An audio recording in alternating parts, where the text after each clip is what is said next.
The bathroom door rattled under the force of his shoulder like something alive trying to escape. Inside, water splashed hard against porcelain. Then my sister's voice, high, frantic, cut through the steam. "Stop! She's right outside." My husband's fist struck the wood again. "Open the door," he demanded, using that controlled tone he reserved for boardrooms and arguments he expected to win. I didn't scream. I didn't cry. I didn't even breathe differently.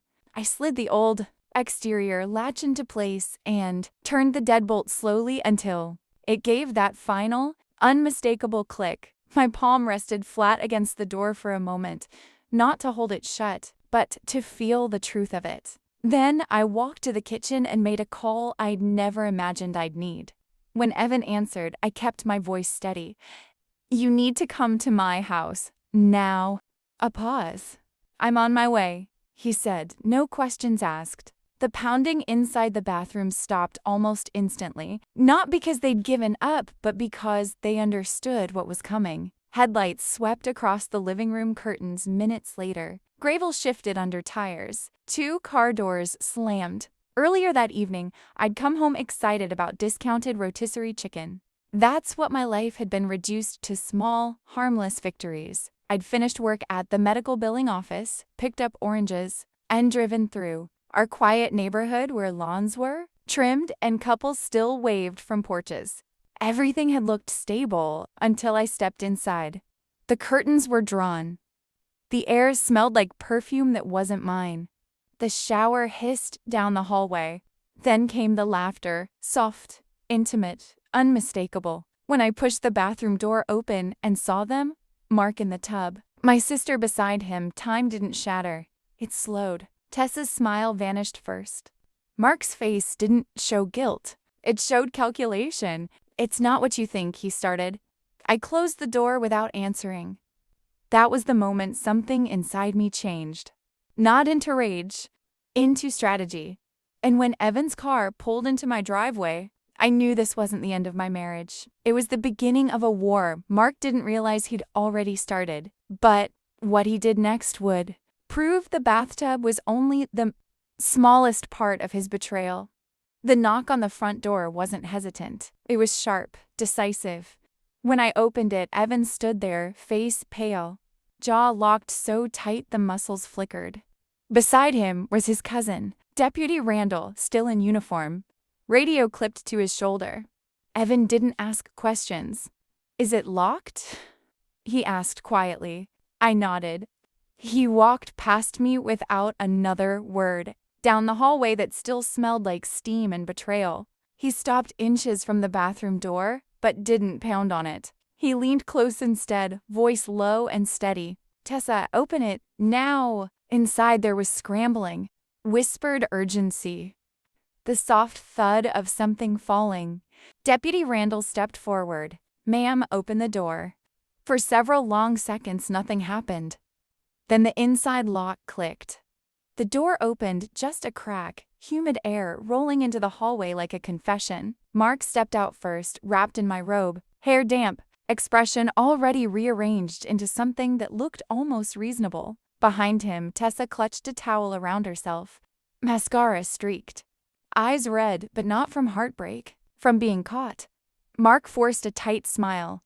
"Evan, this isn't." "Finish that sentence carefully," Evan interrupted. The air shifted. Deputy Randall raised his phone slightly. "For documentation purposes." That's when I understood something important. Silence is powerful, but witnesses are stronger. "Out," I said calmly. "Both of you!" Mark blinked.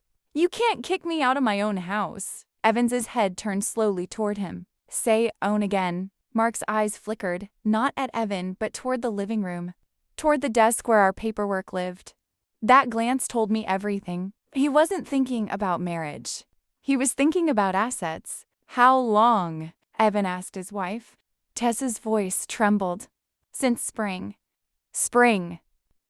Months of Sunday dinners, holidays, family photos, shared meals across tables where we'd all pretended to be decent people.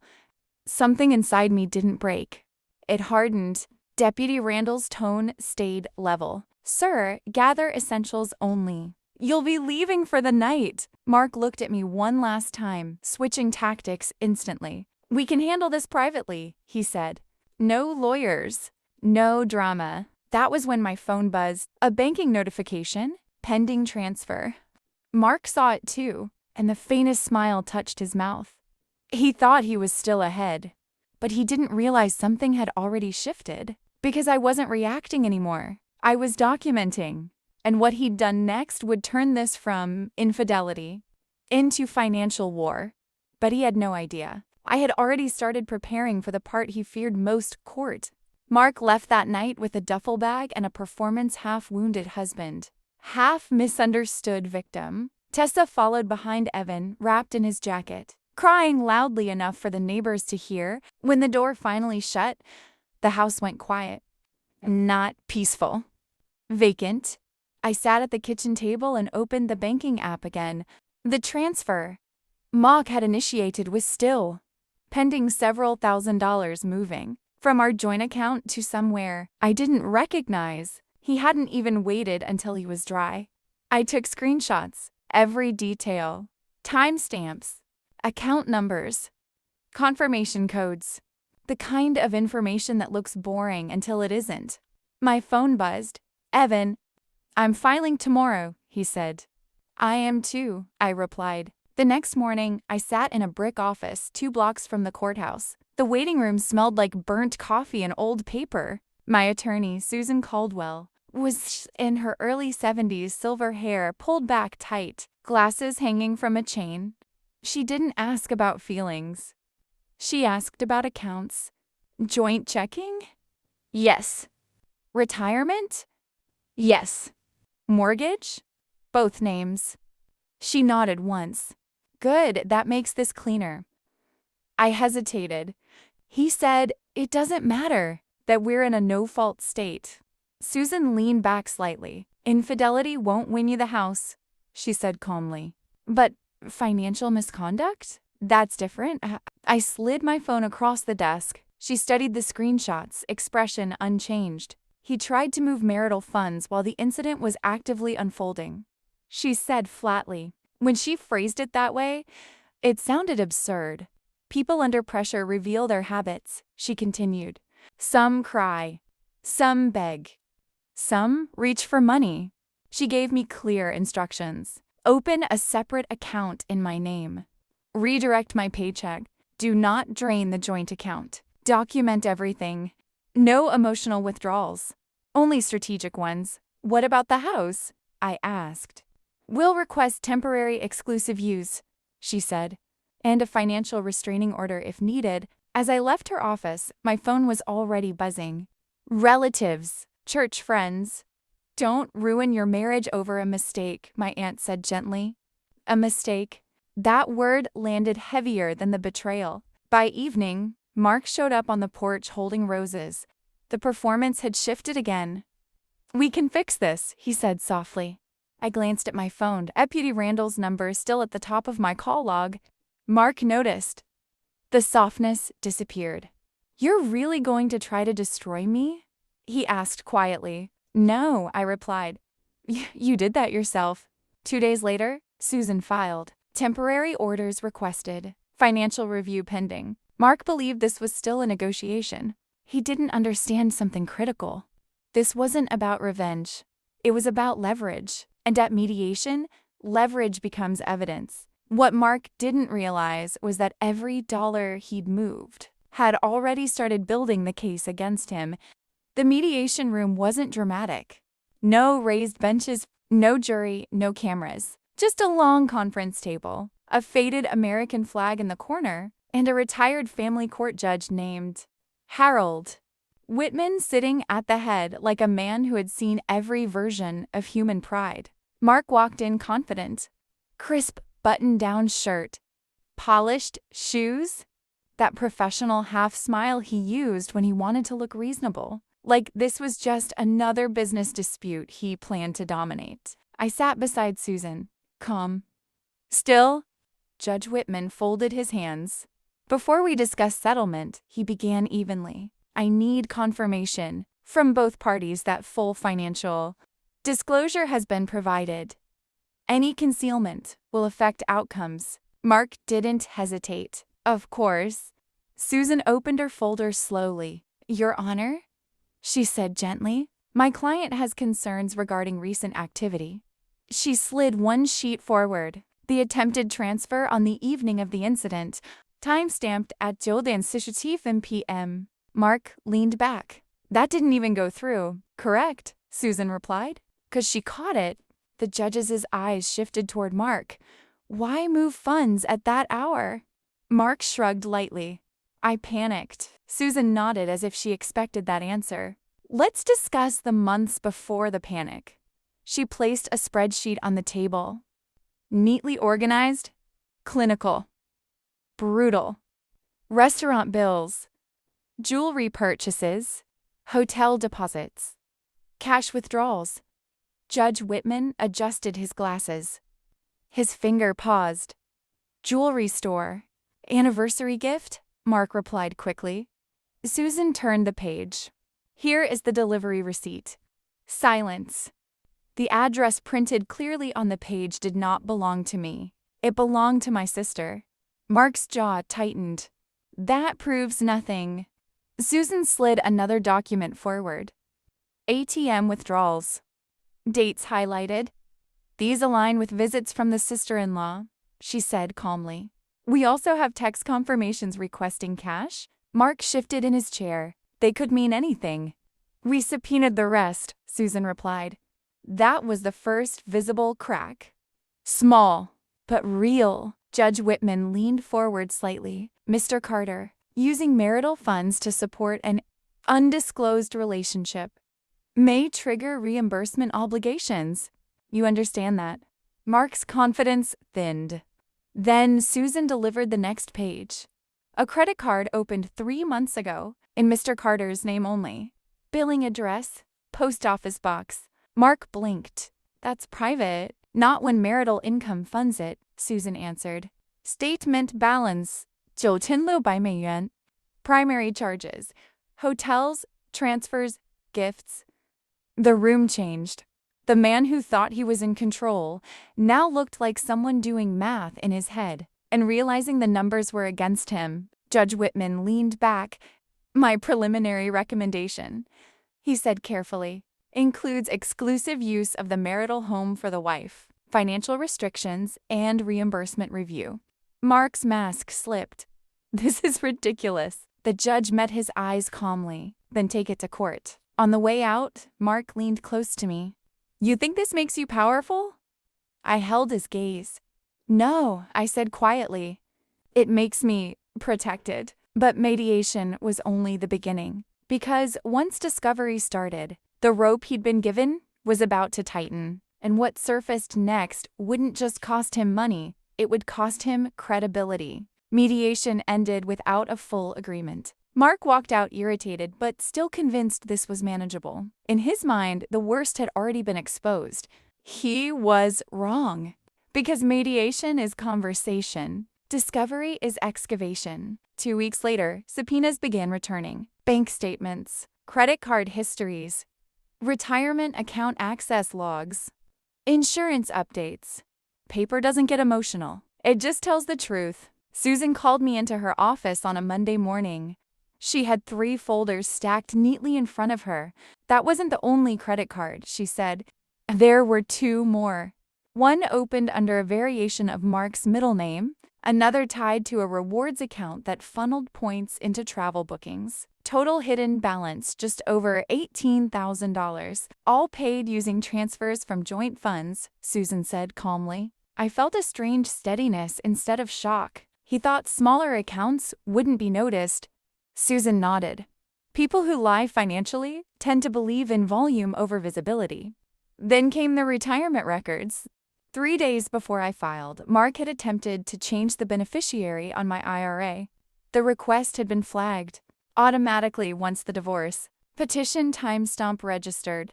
He hadn't succeeded, but he had tried. When Judge Whitman reconvened the parties for a review hearing, the tone was different. Less negotiation, more accountability. Susan presented the documentation without drama. multiple undisclosed credit accounts, beneficiary alteration attempt, structured cash withdrawals aligning with extramarital conduct. Mark's attorney attempted to minimize stress-induced financial mismanagement. Judge Whitman didn't smile. Mismanagement, he repeated slowly, suggests incompetence. This appears intentional. Mark's composure cracked then. You're making this look criminal, he snapped. No, the judge replied calmly. Your paperwork is... The recommendation shifted. Temporary spousal asset freeze expanded. Attorney fees reconsidered. Reimbursement to the marital estate formally entered into review. Outside the courtroom hallway, Mark's voice dropped low again. You're overplaying this, he warned. You think a judge cares about technicalities? I looked at him steadily. They care about patterns, and his pattern was now documented. For the first time, I saw it clearly in his expression. Not anger, not manipulation. Fear. Because this was no longer about splitting things evenly. It was about financial credibility. And once a judge questions your credibility, everything shifts. But the most damaging piece of evidence hadn't even been presented yet. And when it surfaced, even his own attorney would struggle to defend it. By the time the next hearing arrived, the tone had changed. Not just in the courtroom. In Mark. He no longer walked in like a man negotiating. He walked in like someone calculating damage. Susan didn't open with accusations. She opened with structure. Your Honor, she began calmly, we would like to address the timeline. She handed forward a clean chronological summary. No emotion, no commentary, just dates. Spring, first documented jewelry purchase. Late spring, first hotel charge. Early summer, consistent ATM withdrawals. Midsummer, new credit card account opened. 3 days before filing, attempted beneficiary change. Even laid out visually, it was undeniable. Judge Whitman studied the document for a long moment. Mr. Carter, he said evenly, this does not appear impulsive. Mark's attorney attempted recovery. These actions occurred during marital strain. Susan didn't interrupt. She simply slid forward printed text messages obtained during subpoena review. Short, clear exchanges. Use the other card. Cash only. Delete this. Mark's jaw tightened. That doesn't prove... It proves intent, Susan replied gently. Then came the final piece. A transfer authorization form bearing Mark's signature. Dated 2 weeks before I discovered the affair. He hadn't just been reacting. He had been preparing. The room went very still. Judge Whitman leaned back slightly. Preparation to conceal marital assets, he said carefully, carries consequences. Mark's attorney whispered urgently to him. For the first time since this began, Mark didn't argue. He listened. Because the leverage had shifted completely. Settlement discussions resumed within the hour. Terms changed. Exclusive use of the home confirmed. Reimbursement for misused funds entered formally. Attorney fee contribution assigned. Financial transparency orders extended. It wasn't dramatic. It was procedural, and that's what made it powerful. Outside the courthouse, Mark paused near the steps. You wanted to ruin me, he said quietly. I looked at him without anger. No, I answered. I wanted the truth documented. He shook his head like he still couldn't understand the difference. But documentation doesn't yell. It doesn't cry. It doesn't beg. It builds, and when built correctly, it protects. As I walked down those courthouse steps, I realized something unexpected. This had never been about revenge. It had been about safety, financial safety, legal safety, emotional distance. And now, for the first time, since that bathroom door clicked shut, I felt something steady again. Not victory, control. But the story wasn't finished yet, because the final hearing would determine more than assets. It would determine reputation, and Mark was about to learn that reputations don't collapse loudly. They erode under evidence. And the final ruling would leave no room for the narrative he'd tried to control. The final hearing wasn't loud. There were no dramatic outbursts, no last-minute confessions, just paperwork, timelines, evidence, and a judge who had seen enough. Mark sat straighter than usual, jaw set, hands folded like posture alone could restore credibility. His attorney spoke carefully, focusing on cooperation, financial stress, misunderstanding. Susan didn't counter emotionally. She summarized undisclosed accounts, attempted beneficiary alteration, documented misuse of marital funds, structured concealment. Simple, precise. Judge Whitman adjusted his glasses and looked directly at Mark. "Mr. Carter," he said evenly, "this court does not punish infidelity, but it does address financial misconduct." The ruling followed in calm, measured language. Exclusive use of the marital home awarded to me during proceedings. Reimbursement ordered for documented misused funds. Attorney fees partially assigned to Mark due to concealment findings. Extended financial transparency requirements. Retirement accounts protected. Beneficiary restrictions locked. It wasn't theatrical. It was final. Mark's face didn't explode in anger. It emptied, because the system he believed he could outmaneuver had simply outdocumented him. Outside the courtroom, there was no confrontation. No dramatic final words. Just distance. Evans stood across the hallway holding his own paperwork. We exchanged a small nod. Two people who hadn't chosen this conflict, but refused to be buried by it. Mark walked past without speaking. For the first time, he didn't try to control the narrative, because there was no narrative left to control, only records. Weeks later, I sat at my kitchen table again. The house felt different. Not empty, clear. The rotisserie chicken nights, the quiet Thursdays, the safe routines.